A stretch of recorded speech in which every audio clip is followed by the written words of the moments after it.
రాచకొండను NBW free కమిషనరేట్గా మారుస్తామని CP Sudheer Babu చెప్పారు.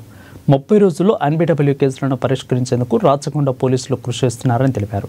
Rachakonda commissionerate పరిధిలో 50,249 PT కేసులు ట్రయల్స్లో ఉన్నాయని, కోర్టు నుండి నోటీసులు వచ్చినా గైర్హాజరవుతుండటంతో ఎన్బీడబ్ల్యూ జారీ అవుతున్నాయని అన్నారు. నేరస్తులు బయట తిరిగి మళ్లీ నేరాలకు పాల్పడుతున్నట్లు రాచకొండ పోలీసుల విచారణలో తేలిందని సిపి చెప్పారు.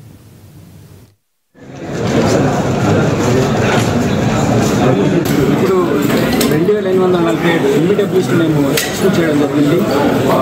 వాటిని ఇవ్వడం కోర్టు వారికి నేరస్తులు అందజేయడం మూలంగా ఈ ట్రయల్ ప్రాసెస్ ఈజీగా ముందుకెళ్ళడానికి అవకాశం వచ్చింది. మేము ఈ అచీవ్ చేయడానికి మా అధికారులందరూ కష్టపడి పనిచేస్తారు. మా constable officers, SIs, ACPs, additional DCPs, especially DCPs వీళ్ళంతా కష్టపడి పనిచేయడం మూలంగా ఈ గోల్ని అచీవ్ చేయగలిగాం.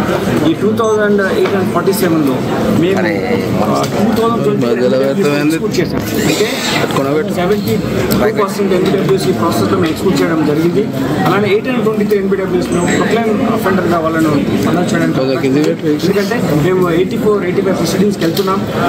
అంతేకాకుండా షూరిటీస్ కూడా వాళ్ళపైన కూడా చర్య, వాళ్ళు ఒకవేళ ప్రొడ్యూస్ చేయకుండా ఉంటే షూరిటీస్ ఫోర్ఫిట్ చేయడానికి కూడా ఉంది.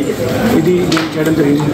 ఎందుకంటే ఇది ఎన్బీడబ్ల్యూస్ ఎందుకు చేయాలి అని అంటే, ఎన్బీడబ్ల్యూ ఇష్యూ అయిన వ్యక్తి నేరస్తులో ఉంటాడు.